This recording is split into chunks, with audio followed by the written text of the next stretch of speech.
Well, thank you everybody for joining us on another edition here of Extreme Health Radio. My name is Justin, and we are currently broadcasting worldwide from Southern California. So we hope you're having a great Christmas season out there and everything is going good for you and life is treating you well. Right now we are doing shows 3 days a week on Monday, Wednesday, and Friday. And if you'd like to follow us on Facebook, feel free to do that at extremehealthradio.com/Facebook. And thank you to Mr. Mike Adams of naturalnewsradio.com for having us on his network. We appreciate him. And today, for reference, is Wednesday, December 19th, 2012, only a few days before Christmas. And this is episode number 49. So you can find this show at extremehealthradio.com/49. You'll find any books that are referenced, the transcriptions, show notes, all that stuff on that show page. So make sure to visit that page. And if you have any questions for myself or the guests, just email them to Justin at extremehealthradio.com, and I will be glad to ask them for you. If you have any questions as well, you can call our voicemail line, which is 949-391-7363, and I'll play your message to our guest on the air. And I want to let you know this show is brought to you by Amazon.com. So if you have any purchases you make on Amazon ever, feel free to do that. You can go to extremehealthradio.com/Amazon, and we'll get a little commission for your order, and that's kind of how we remain sustainable. And today we have Steve Storch on, but I'd like to just let you know our upcoming show schedule. We're going to have a little bit of a break here for the Christmas season, but tomorrow we have Dr. Lindsay Duncan, and he's got a website called Ask Dr. Lindsay and Genesis Today, and he's a great doctor doing great things and has lots of great products as well. So then we've got Dr. Doug Graham on the 28th of this month. He wrote the 80-10-10 diet, so that should be an interesting talk. And then we've got Dr. David Kennedy in 2 weeks from today. He'll be talking to us about fluoride and all of that stuff, so make sure to join us for those shows. But today we have Steve Storch on, and he is a gardener, and he runs Natural Science Organics, and he's going to be teaching us about the soil and remineralization and this product called Thalassa mix that he's got. So should be a good show. So thank you, Steve, for joining us today. I really, really appreciate that. Well, you're welcome. It's great to be here. So you are not freezing out there in New York yet, huh? No, it's been really pretty good. It's the first sunny day after 2 or 3 days of gray and rain, but we've been very dry. Really? Yeah, first time all year we had 3 inches of rain. Wow, so what kinds of things are you doing in the garden this time of year? Well, we kind of finished making the biodynamic preparations that we work with. I've sprayed some of the fields with the sea mineral products and the biodynamic fall spray for root stimulation. And equisetum tea is down, and we're kind of picking away on our kale, keeping the plants looking good and getting ourselves some late season snacks. Oh, there you go. What is the equisetum tea that you mentioned? What is that? Oh, the horsetail is equisetum, scour brush. It's got a few different common names, but it's a plant that's very prehistoric, actually. It's like the original covering of the earth was probably equisetum forest, and they're 90% silica in their structure, so that's probably what gave the earth its silica content of about 24 to 28%, and the composition of everything came from those equisetum forests. But we boil the leaf out, and you can buy it as a leaf or a ground powder, and just boil it for an hour, and you get a very high silica content, and that's applied to the soil, sets up the environment for your mycorrhizal fungi of all sorts without getting into inoculating the actual organisms. It just creates the environment and it grows. Wow. So the tea, you use the tea on your gardens. Do you water them every so often with the tea, or is it kind of on a regular schedule, or how does that work? Well, these are things you kind of do as a seasonal gestures. Like, I do a early spring spray around Easter when you start to see dandelions blooming.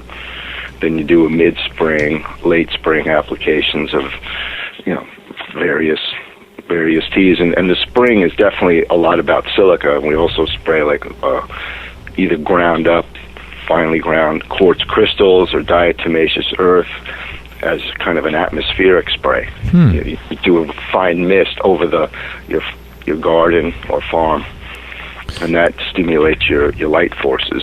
Wow. So what do you think is going on with the silica in the soil? Well, the silica, like in a computer, silica has information. The forces of growth get programmed into the rock and the silica through the outer planets. Saturn, Mars, Jupiter. His orbit is outside the sun. That's where the forces and information of growth come from to feed the plant. Wow. And then the inner planets, Moon, Mercury, Venus, that's the upper part of the plant, the stem, the leaf, the flowers and fruit. Wow, so does each plant correspond to a particular planet? Well, yeah, I mean, definitely there's, by color, I guess white is Venus. Venus and Jupiter is white. And there's different metals, and which off the top of my head I can remember some of them. Mars is iron, right? Mercury is mercury. I think Jupiter is tin. Saturn is lead. So there's all these relations through, people that worked in homeopathy, and even back before that, what we would call alchemists. Wow, that's those associations. Yeah, that's so interesting how that works. So you have a huge, big farm that you pretty much, it takes up all of your time. I mean, that's what you do, right? Well, I work with, my wife's family farm. It's a farm that's been in the family since the 1640s. They've been here when they landed on Long Island. And so it's been in continuous production, and it's gone through, the periods of growing potatoes around the world wars and the use of those chemicals, and then it reverted back to organics, in the late 70s. And now we're like fully certified on 89 acres, and I have some Demeter certification besides the NOFA through the USDA. Wow. So certification. You've managed to keep the soil nice and healthy since the 1640s. That's amazing. That's the absolutely amazing part. People always want to hear or see proof. It's like, just come and eat some food. This soil has been in continuous production for almost 300 years. Jeez. And there's earthworms all over the place. Vegetables that have incredible smell and taste and shelf life. There are some problems pop up here and there, but it's the way it is. It's a hard thing to get perfect. And we're growing on this farm, they're growing between all the different heirloom crops and herbs and different tomatoes and lettuces and squashes and summer squash and flowers, and there's like 350 different varieties that we're planting on 89 acres. Wow, I was just going to ask you that, how big it is. 89 acres, that's amazing. Yeah. This is the only farm on Long Island who's like, my wife's father is, from that generation, back one. It's the only guy in his generation who's seen his farm get converted to organic like this. On the whole history of this island, it's pretty amazing when I stop and think about that. And that's really where all my, experience came from, was just being on this land. It really taught me so much. That's amazing. So it's in your wife's family to begin with. So were you not involved in this prior to meeting your wife, or were you? Not really. I had gone to college for marine biology at Southampton College in like the 76 through 80, 81. And I just loved this place, and that's why I stayed here. It was a vibrant, natural environment out here on Long Island. And, the bays was still amazing, and we didn't have those first brown tides till, the late 70s, early 80s.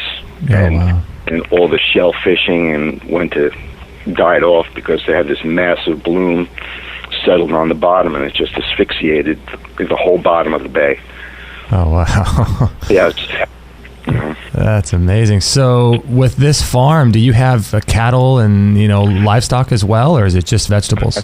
No, I keep cows for the manure to make my compost and produce some fertility that I export quite a bit of it, and on top of what I'm able to fertilize the farm with.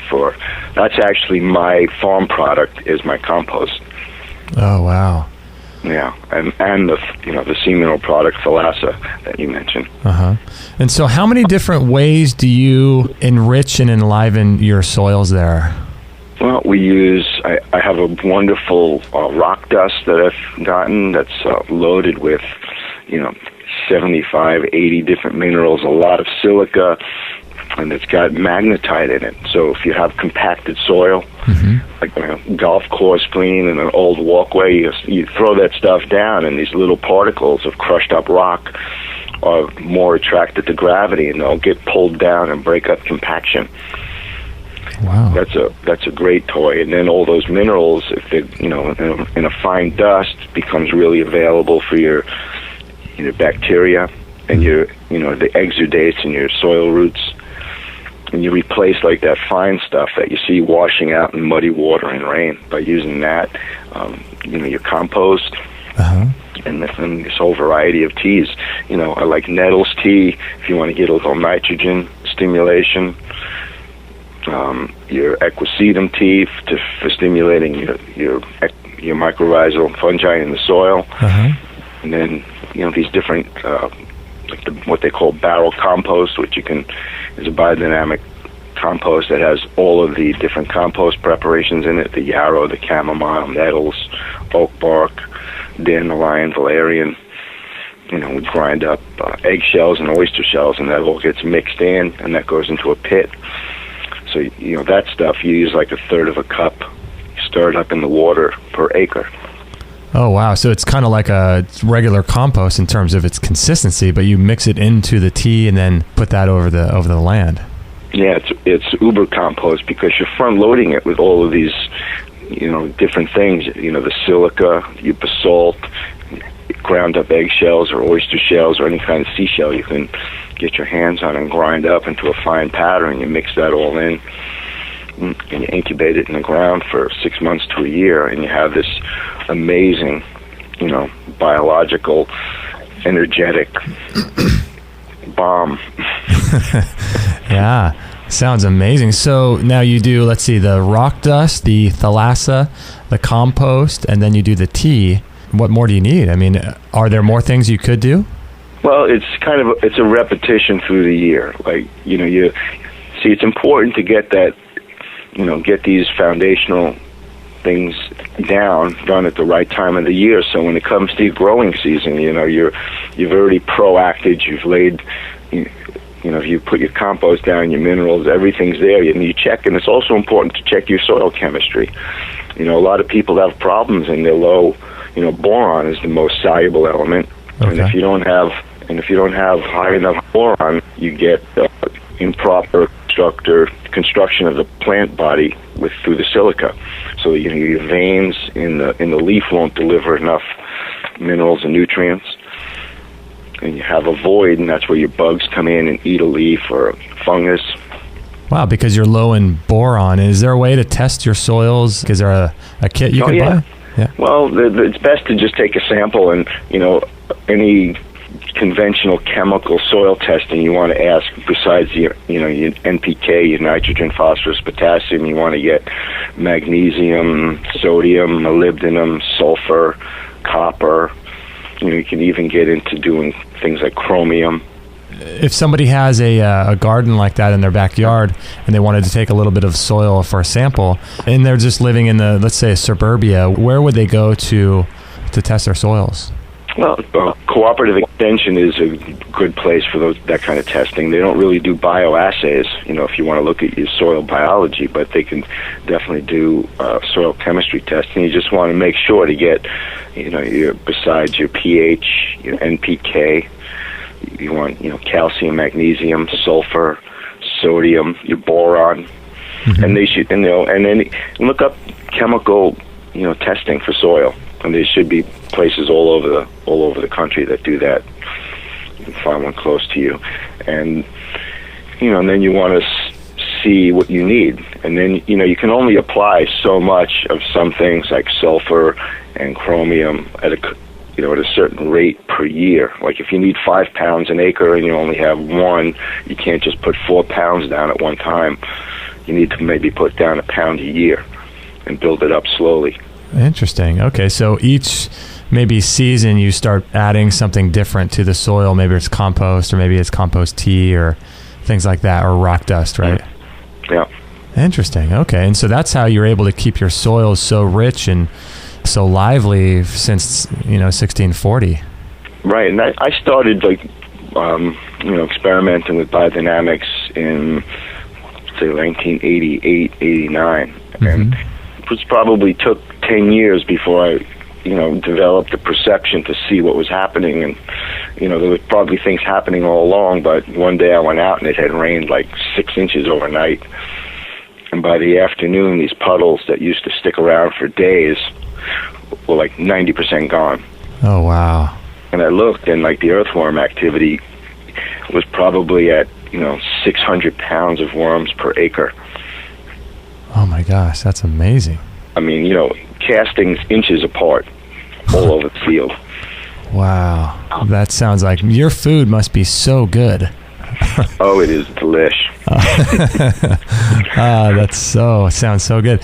All right, we got to take a short break. We're with Steve Storch, and his website is Natural Science Organic, so make sure to check that out. We'll be right back in about a minute and a half after this break with Steve Storch. If you have been trying to grow your own food for a while, I would highly suggest checking out a DVD. It's a 2-disc DVD by Marjorie Wildcraft called Grow Your Own Groceries. And you can check it out at extremehealthradio.com/groceries. And if you have a black thumb like I used to have, you definitely will not after watching and going through her course. It's, like I said, 2 discs. And growing your own food is, I think, a critical thing for a couple of reasons. One is, even if it's organic food that you're buying, you don't know how long ago that food was picked. And we all know that as soon as a food is picked, it starts losing immediately its phytonutrients, its enzymes, and its minerals. So having fresh food is critical for your health. Also, you don't know if organic food has been watered with conventional city water that contain lots of contaminants and high calcium levels. So organic food, although it's really great, is not optimal. The other reason to grow your own food is you just don't want to rely too heavily on the grid, because you never know what's going to happen with our uncertain economy and our unstable grid and structure of our society. So growing your own food just a little bit will help you tremendously with your health and reconnecting with the cycle of life. And you can check out this DVD by Marjorie Wildcraft. I highly recommend it. It's really, really a great product. So it's great to have on hand. She teaches you everything you need to know about growing your own food from A to Z. It's really a great product. So check it out at extremehealthradio.com/groceries. All right, we're having a lot of fun with Steve Storch learning about gardening. And again, his website is naturalscienceorganics.com. And Steve, before the break, you were mentioning biodynamics. Can you explain a little bit about, at least to me, what biodynamics is? I've heard about it for years. I wouldn't be able to describe it. All right. Well, it's a method that came about through some lectures given by Rudolf Steiner, he lived from 1860 to 1924, and he had, his interesting ideas about his spiritual science, which he developed through studying Eastern philosophies and the work of Johann Goethe. Mm-hmm. Goethe's perception of observing nature and, getting into the interior workings and not just the physiology and, the physical bodies of things and diet, and just all things are holistically considered in it. And so he worked in architecture, art, economics, medical, anthroposophical medicine, and, just really contributed a huge body of information. And the farmers that were around him, studying these other things, asked him to give this agricultural course, and they finally got him to do it in this June of 1924 in an estate in Germany. And these farmers were the first ones to see, from using the artificial nitrogen and the other chemicals, how their crops began to lose their vitality. Pastures wouldn't last as long. The taste of food was diminishing. The livestock started to develop health problems. So they, asked Steiner to give them a way to rejuvenate the soil. And, these lectures brought about what has come to be known as the biodynamic method and the biodynamic preparations. So he left, there's the Equisetum field spray that I mentioned, and there's another, they're made with these sheaths. So like there's a horn manure, which is a cow manure, which is packed in a cow horn and buried in the ground for the winter to be invigorated by the winter forces. And you have to understand that a horn has got energy to it, and what it's doing on the cow is the astrality that's within the cow. That energy is focused in its digestive system and its nerve sense capacity, its eyes, its ears. So like their whole head is ensconced in a horn.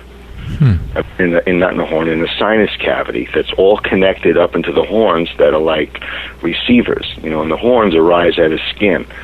An animal like an elk or a deer, their antlers arise out of bone. So it's a completely different gesture. The skin is the largest organ on any mammalian body. Right. But it's very sensitive. So while they're chewing their cud, it's exposed to the energy of the sinus cavity where they live in this, feeling world, animals. You can look at a cow and, when the wind's blowing through its hair, you can just imagine that it's, fertilizing itself, and the air is also getting fertilized just by blowing over these animals. They're so amazing. And so anyway, the manure is one of the sprays, and then the next one is the silica, the crushed up quartz that you would put in the horn and bury for the summer. And you would grind that stuff into like an absolute, the finest size particle you could, so that it's like down to its microstructural expression, so that when you stir that up in the water, it's just completely exposed to it. Oh, wow. And then, boom, you can almost like program your light over the farm if you spray it, and you can increase it, and if you want, you could use it on hot mornings where it's going to be really hot, and it really builds up the heavy, waxy coating of the plant. Like, how they have to wax vegetables that you get at the supermarket? Yeah. That's because they don't have enough of this light metabolism that the silica produces. I always thought that was like chemicals or something. Sometimes they put fungicides in it. Okay. I've seen like the clementines when they come from over in Spain and stuff this time of year. I've seen people peel them and they get a reaction on their hands because, if you read the fine print on one of the labels, they tell you there's a fungicide in the wax. Wow. So Rudolf Steiner was a really, really well-rounded guy and really interesting. Does he have any books that we could read or lectures we could listen to? Or he's got books that'll keep you busy for the rest of your life. I've heard about that. But the agriculture course, the title is The Spiritual Foundations for the Renewal of Agriculture. I'm sorry, say that again, The Spiritual Foundations? For the Renewal of Agriculture. Okay. And the book will just have agriculture on the cover. And there's two translations. The most recent one is the Gardner-Krieger translation, and the previous one is the Adams. Okay. The Gardner-Krieger has also a bunch of illustrations, color pictures that he did during the lecture, and handwritten notes and things like that. So it's a little more interesting. Wow. I've heard from David Wolf. I heard him recently say that it took him 10 years to just unravel everything Steiner was saying and get to a level where he could even understand what he was talking about. That's pretty amazing. Well, it's hard. It depends where you start reading him, because a lot of his lectures were not intended to be used as written material because he never got to proofread a lot of the translation. First of all, what they wrote, and translating German is tricky. The transliteration can mean a lot of different things. So when you're reading it, sometimes he had a difficult way of speaking to him, because sometimes politically he didn't necessarily want to be talking to the people who he was talking to, and you could tell sometimes because his words are so complex and it's just hard to translate. But if you read some of his books, like certainly the agriculture course, and he recommends reading a book called Occult Science, before you read agriculture to get a basis of what he's doing. Okay. That took me a year to read. That was hard to get used to his language and the way he spoke, but that is pretty much, true Steiner. Wow. And so he had a lot of things to say about energies and even childbirthing and all kinds of stuff, didn't he? Mm-hmm. Yeah, the education of children, bringing children up, meditations and verses for school kids to, so that they develop themselves in a very whole and human way. Was it him that said something about the fact that you shouldn't use regular metal in your gardening tools? You should use copper because the soil will interact with the metal gardening tools. Was that Steiner that said that, or am I just dreaming? No, it was actually Schauberger, Victor Schauberger, who actually, they produce a line of copper hand tools now that I have a set, and it's really, really great to use. What's that concept all about? Well, it's the charge imparted. See, iron, like all these iron implements, plows, discs, weed cultivators, iron hand tools. When you're dragging that through the soil and leaving those filings behind, the iron breaks down the soil's capacity to retain water, whereas copper will enhance it. Wow. So if anyone's home gardening, they should get some copper tools instead of the regular metal and iron. Yeah, it's really good to get to work with and see what you can do with those.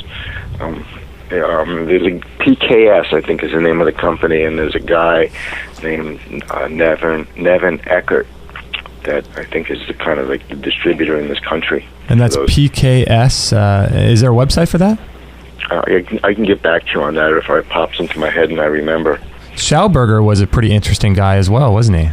Oh, he's definitely. I incorporate his ideas also. He had a lot of ideas, and he had actually had conversations with Steiner, which would have been amazing to be a fly on the wall. Oh, can you imagine that? Yeah. Oh, wow. And Schauberger did a lot of work with water, I think, didn't he? Or am I? Oh, yeah. Well, Schauberger was the water wizard. He's the guy that built real working log flumes so that they wouldn't destroy mountainsides for logging. Wow. When, the hydrologist of the time didn't believe it could be done, but he knew how to, charge the log flume with cold water in certain places and reinvigorate it, and how to vortex the turns the right way. Wow. And he was constantly vortexing the water, and, he'd bring the logs down the mountain without, horses dragging everything off. Do you think that watering your plants, if someone has just a regular house in the suburbs, do you think it's really detrimental to just water your plants with conventional city tap water? Oh, it could be really bad because you gotta check the pH. And you should really vortex it. Like one of the things we make is a Vortex Brewer based on the ideas of Schauberger. It's an implosion device. Mm-hmm. And it circulates the water around in 3 or 4 directions and dumps back into the brewer, and it goes down into a vortex that structures, imprints the water, with these, with the sea minerals or this compound compost, regular compost, any kind of, plant extract you want to put in. So you could take a bunch of your tap water, maybe filter it first if you have a good water filter, and then put it into the Vortex Brewer, and then you got at least something you can work with. Right, and you got to look at your water because, if it's, California especially, they make you use gray water for certain things, or you just got to be careful with city water because just it running through the pipe system deadens it. Water likes to meander. Mm-hmm. And that was Schauberger's big thing. He had whole systems where he would had a design for, delivering city water through pipes that were rifled so that it would spin it. So it would create a vortex within the pipe itself almost. Yeah, it would run down the whole pipe in a vortex, and when it came out your tap, it was like spring water. Was he the first one that brought to the consciousness the idea of the vortexing? Well, him and Steiner were pretty contemporary on that. Okay. That was the same time. And you know what? It's an ancient thing. You could look, back into Eastern pictures of, vortexes with water and all kinds of forms that you see when when you're stirring water. There's all kinds of artwork that's hundreds and thousands of years old of that stuff. The power of the vortex is so interesting. At the center of the vortex, isn't the energy classified as infinite at that point? Yeah, that's like the 0 point. Yeah. And what happens is, water is a dipole, so H2O, the two hydrogen atoms are on the oxygen atom like Mickey Mouse ears. Mm-hmm. And what makes water so interesting is, that as it's getting colder and colder, like it's contracting, and then it hits that anomaly point at about 38 degrees before it freezes, and then starts to expand again. Okay. That's why water has these amazing properties, and it has this memory. When you look at the work of Missouri Moto, mm-hmm. he's got pretty good documentation of that. But if you get into using this stuff as a fertilizer, you'll see. By potentizing the water through this vortex, you're imprinting every molecule in there with the stuff you're putting in there, and you can kind of even program it with your intent. Mm-hmm. When you're there stirring it by hand or sitting next to the brewer watching it, you think about your garden. Farmers meditate. What are they growing? They grow in a field, right? Right. What kind of field? It's an energy field. I mean, if you don't think about your farm and what you're going to do to your garden the season before, that winter before you do it, it doesn't work out so good. Yeah, you have to put some intention into it, right? That's right. So the Vortex Brewer, if someone purchased that, could they purchase it even if they don't have a huge farm? Let's say they just have a backyard, they could use that? Yeah, the smallest one we have right now is like 15 gallons, which, you could share with neighbors. You could do your yard, a small yard really well with it. Okay. And, you could do foliars on your plants, soil soaks, atmosphere spraying, spray it around the yard. And this stuff is amazing because you do that and you use these preps and you get all your beneficial insects love to come around, and you increase bird life and butterflies, and you see it, you change the energy this way and harmonize the environment, and it just causes this wonderful population explosion of beneficial insects. So would someone use a Vortex Brewer on their own garden? Let's say they just have a regular sized backyard and a bunch of trees or maybe some vegetables. Would they just use the Vortex Brewer, once a week and just fill it all the way up with 15 gallons and then use that, all 15 gallons once a week? Or how does it work in terms of its usage? Yeah, I mean, you could do like you could set up a cycle of doing one tea, like the sea minerals one week and the compost next week, and you could do like a food with some molasses and kelp, or molasses and some fish. Just develop a whole system. We encourage people to be creative. Wow, that sounds interesting, because that whole Vortex technology sounds so amazing. I think there's a lot to it. I've heard that when the water is vortex, it actually has a smaller molecular size and can penetrate your cells on a deeper level versus this unstructured water that we get out of plastic bottles and things like that, right? Yeah, it develops a charge, and it has an intelligence. One of the things Steiner talks about is like, nitrogen and oxygen and all these elements that we think about and worry about when trying to grow things. But, when does oxygen become alive? When oxygen is in the air around us, it's dead until it's breathed in by us or an animal. And then it's exhaled and it's dead again, and some of it gets converted to CO2. And when it goes down into the air spaces and soil, it also becomes alive. Wow. And it's the same thing with nitrogen. Nitrogen all around us is dead, and it doesn't really, nitrogen affects us because that's where we get our consciousness from. That's why food grown on artificial fertilizer is so detrimental, because nitrogen should come from, the birth and death and the microbial digestion of these small soil organisms, giving up their bodies. Protein, amino acids all have nitrogen in it. And you smell like rotten grass or rotten meat or a dead animal on the road. That's loose nitrogen. Oh, okay.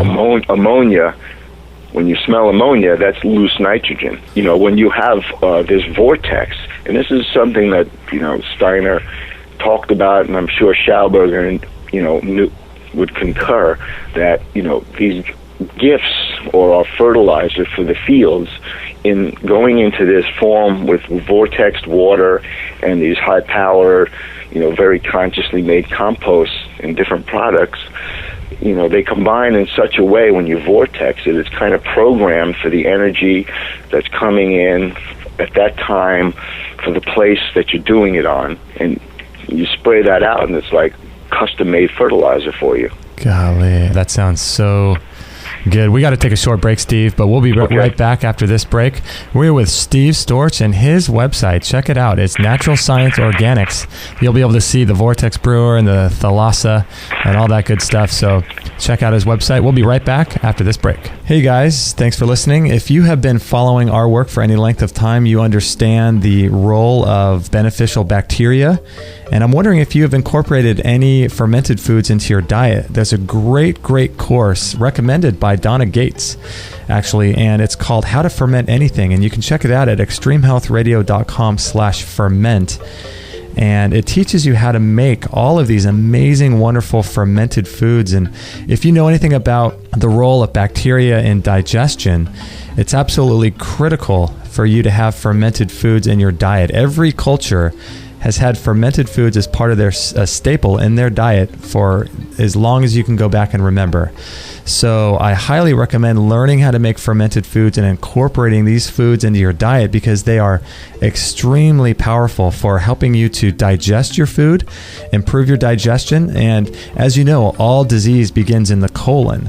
So having better digestion and increasing your load of beneficial bacteria is going to help you to prevent sicknesses and diseases, colds and flus, as well as more major diseases as well. So I highly recommend you learning how to ferment some foods, and they taste delicious too, just so you know.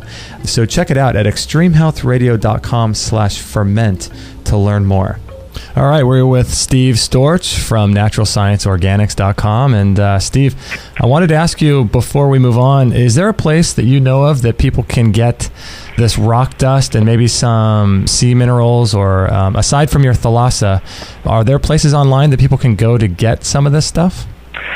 Yeah, they can get it from Progressive Gardens, and I have the Vortex Brewer site.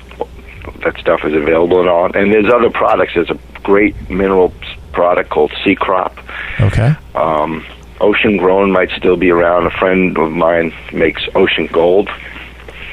So there's different things for people to try. Okay, excellent. And is there rock dust on those sites too? Rock dust, you should really check with Mineralize the Earth. And there's a guy up here in Massachusetts, Dan Kitteridge, and I think it's the Real Food Campaign. And he has a whole source list by region. So people can check with him, because rock dust is quarried in all different places, and it's all different geologies, and there's different values. Okay. So he's kind of compiling a list of what, the best ones for growing. Okay. Was that mineralizetheearth.com? Yeah. And what was the fellow's name that you just mentioned? Dan Kitteridge. Dan Kitteridge. And he runs the Real Food Campaign. Real Food Campaign. Okay, we'll find that and link this up on our website. So I wanted to ask you, too, the whole goal of all of this is to get more minerals into the food. Is that right? It's about getting more minerals and more energy. Okay. It's an energetic system, and if the soil is in good biological condition, it could have a good, proper electrical flow, which is what this whole dance is in the chemistry between, the anions and the cations, and the cation exchange capacity. These are electrical, and pH. These are all electrical components that we're looking at. So by doing this stuff and getting all those things in balance and having good biology on top of it, that system is working good, and the plants are plugged in, and they can have fine root systems that can go into the soil and get what they need. Right. It's interesting because if you have like a traditional tomato, even an organic tomato, as far as I remember, I think tomatoes can uptake like 56 minerals, but if you have an organic tomato, maybe that's pulling 30 minerals, and maybe a conventional tomato is pulling 10, but it's all about the minerals in the food. And if you can grow food, like you said, with a lot of your products that has all 56 minerals for each particular vegetable that you're growing, then you're looking at something that's going to really be pretty amazing for your health, huh? Oh yeah, you'll eat food and you'll have an experience just like you've been on a cleansing diet just from your daily meals. Yeah. Then your thinking becomes clearer. Your moods are better. You just have a better quality of life. What do you think about the role of minerals as far as being able to have an open mind? Well, definitely, because food, I believe, the whole breakdown process of food, the digestive process, feeds your brain. And I believe that your body is more nourished through your sense system. What you see, smell, hear, taste, touch is more nourishing to the physical body than actual food itself. Mm-hmm. The food and the breakdown process of it gives your mind food for thought, energy to think with. And the whole thing, that's why I said before, artificial nitrogen cuts the plant off from the cosmic environment, kind of shuts that system down, and you're just left down to this materialistic skeleton of a plant. And then those practices, along with the soil cultivation, demineralizes the soil. Mm-hmm. And then it also upsets the weather, that kind of thing. If you got to figure, like in the Midwest, the end of October, they had a bunch of little Dust Bowl events mm-hmm. that were probably as big as this Hurricane Sandy that happened that you don't hear much about. But, you have massive tracts of land that the farmers were trying to get their spring wheat planted, and the weather was dry, and, it was not breezy, and, everyone's plowing and disking and planting and raising up that dust, and it created like an electric storm. Right, because the topsoil's low, the water table's low, so it starts to change what's going on in the atmosphere, right? Right. The reflectivity of the earth changes. The ability for the soil to be part of the hydrological cycle of evaporation and precipitation is destroyed. Uh-huh. And we're paying a price for that. And then you think about, there was the end of October, it was a Dust Bowl event that was like 500 miles wide and 1,500 miles long. It blew at least enough, maybe 2 or 3 times more soil than it took to dig the Panama Canal. Wow. I mean, it's a lot. You can blow 20 tons an acre in an hour, can blow away from your field in those kind of events. Yeah, that's amazing. That's crazy. Yeah. So do you protect your crops and your farm there from chemtrails and things like that, like some of this weird stuff that's going on in the atmosphere? How do you protect from that? Well, just using these biological soil preparations, and that's why I talk about energy all the time, gives you a good flow of energy around the farm, mm-hmm. and helps continually clean it up and move it. And you could do little earth acupuncture things with orgone mm-hmm. compositions, which I have some stuff on my website about that, and there's other places that you can delve into it more. But Wilhelm Reich and Nikola Tesla knew all about stimulating that environment above some place to gather and move energy. Wow, so these are some of the things you can put around your house or around different areas where they have these cell towers and things like that? Yeah. What's been going on here with, this age and time that we're living in is, the ley lines of the earth have all been, moving and shifting, and they're all very disturbed, and, our power grid the electric lines we put up, disturb it. And now the cell towers are disturbing that. So anything you could do to your place just to, clean it up and connect it, to these outer reaches of our environment and make deeper connections to the earth itself is going to help alleviate, these weather events and the effects of the chemtrail. Yeah, because you're really just basically trying to reset your environment to be more natural and to be more what it was, prior to all of these weird things going on, right?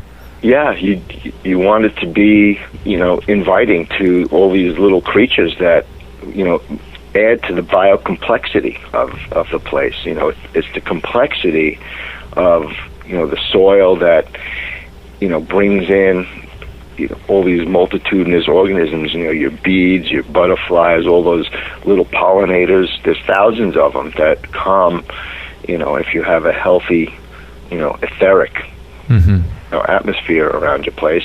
And, all that contributes to healthier plants.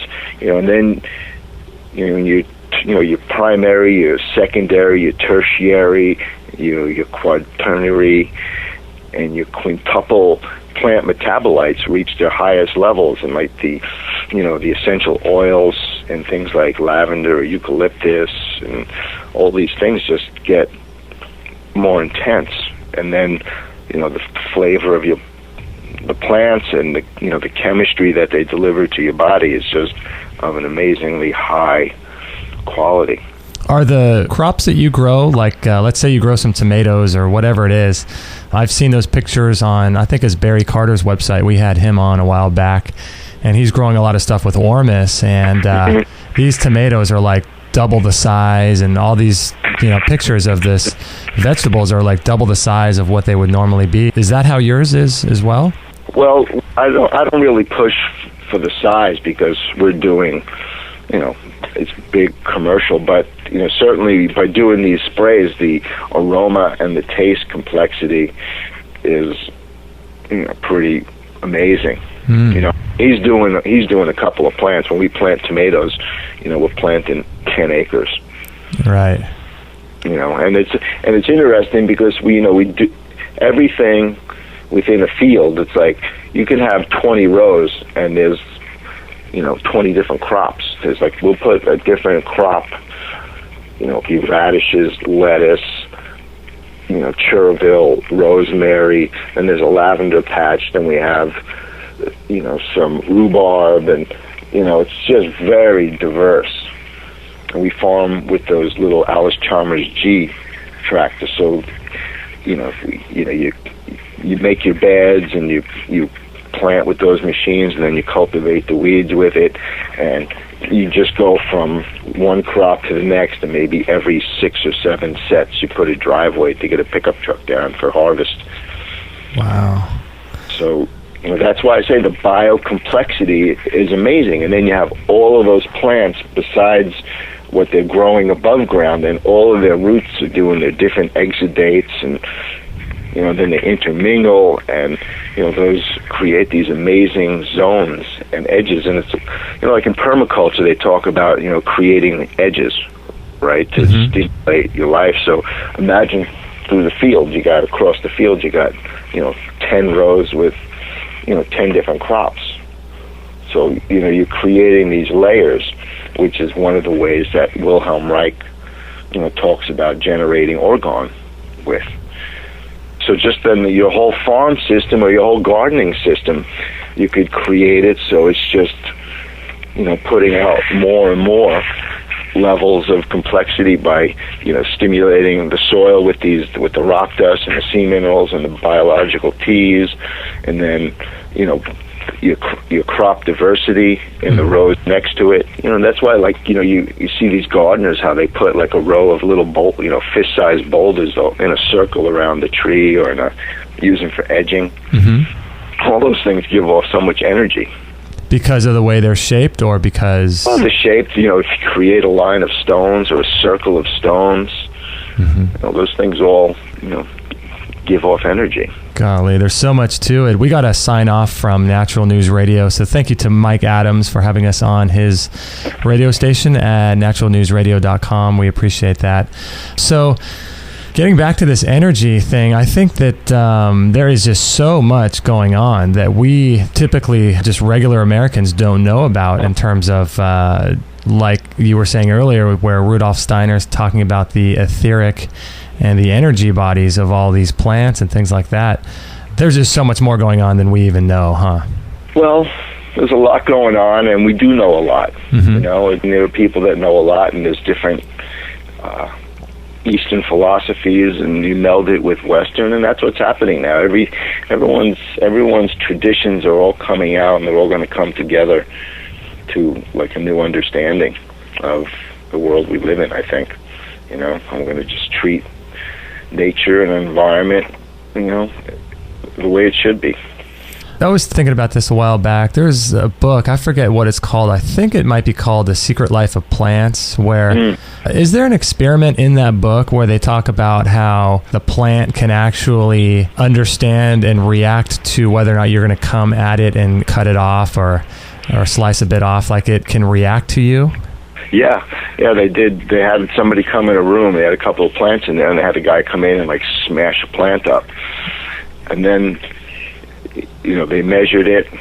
You know, they have this whatever machine they measure the electrical excitation of a plant with, and they had him walk into a room with some other plants in a different place, and at the exact moment he did it, all those plants reacted there that made the plants react in the place where he did it, to his presence or something like that. Wow, so they reacted just to his presence. Yeah, look, when you get involved in doing this and you're consciously working with these things, and you love nature, and you know you're feeding your garden and the land in this way, you know the plants recognize you, the nature spirits, whatever the intelligence there in nature, you know, recognizes you for that. Wow. So that, you know, a farmer when he walks on his land, and you know he's, you know, thinking, and he's getting information, and he's getting ideas just from walking around. He's kind of getting, you know, there's a communion there. Seems like you could take such a beautiful thing like that and just apply it to every area of your life. You could apply it to your own relationship with yourself, your relationship with your wife, whether or not you're thankful for your food. You could just apply that to everything, and putting intention and gratitude into everything, right? That's right. You know, if everybody dreams the same dream, it becomes reality, right? Yeah. Wow, that's pretty interesting, all of that stuff. And so why do you think we're so short on minerals then as a culture? Is it because of the soils being depleted since the 40s, or is that the only reason? Or yeah, no, it's industrial agriculture. It's the method of growing, and this lack of giving back. Look, you know, like all of these CAFOs, there's like this big problem with manure. They have places, you know, in the Midwest, they have piles of manure that are like small mountains, and they just keep, and if it catches on fire, like there's no way, you know, to even get it out. They'll just let it burn and hope for good rain. But, you know, why aren't these resources coupled with somebody, you know, growing hundreds of thousands of acres of corn that needs a lot of organic matter? You know, these things should be handled with some respect. And, you know, like pig manure is very rich in phosphorus.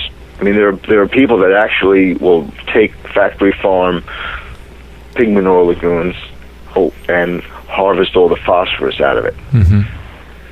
And, you know, cow manure is really good for calcium and silica. You know, so there's all these products. It's just we need to be, you know, smarter and more respectful about, you know, the whole system.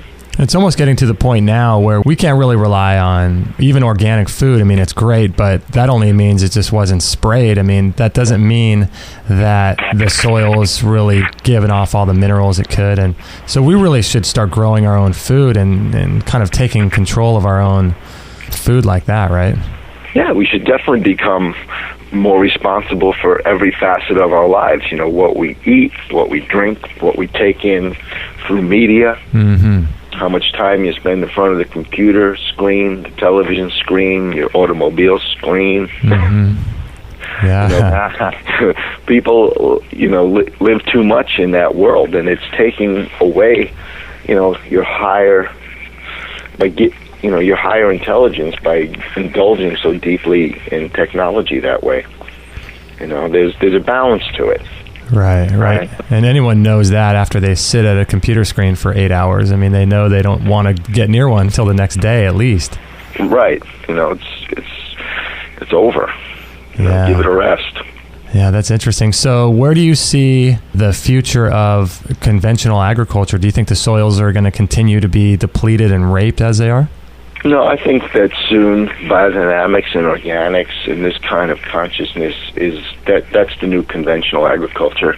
This, it's a model that can't work anymore. It's, ruining, too much groundwater. It's ruining too much, marshland environment, and I'm not like a person that believes that human beings should pretend that they don't exist on Earth. I think that if we're going to be here, that we should geoengineer our activity in a very conscious way and clean up every facet of our footprint.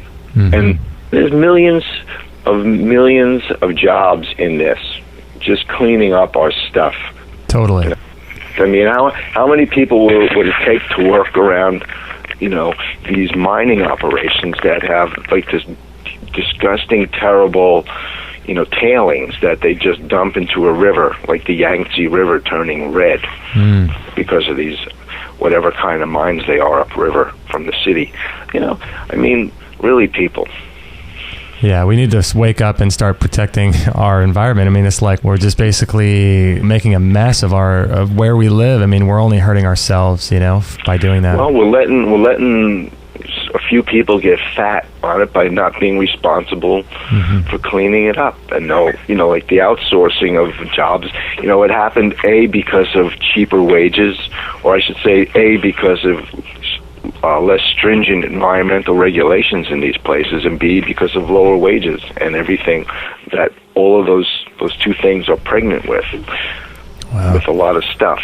There's a lot of stuff that goes along with those two little things. Yeah, exactly. So if someone wanted to get your Vortex Brewer and the Thalassa, would they purchase those on progressivegardens.com? Yeah, that would be the best place. They're much better at shipping things out than me. Okay. So they could get both of those things there. And then if they get both of those items, are there instructions or people they can talk to really kind of educate them on how to use it? Yeah.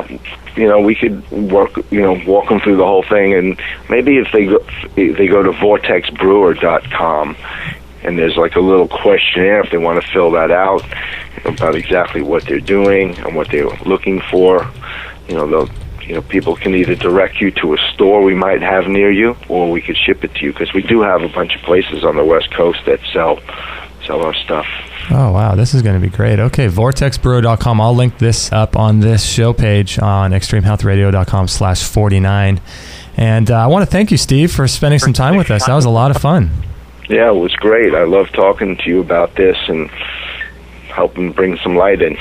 Yeah, it's really interesting. I'm just fascinated by all the energies and all the stuff behind the scenes that goes on, like that Schauberger talks about. And what's the other guy's name?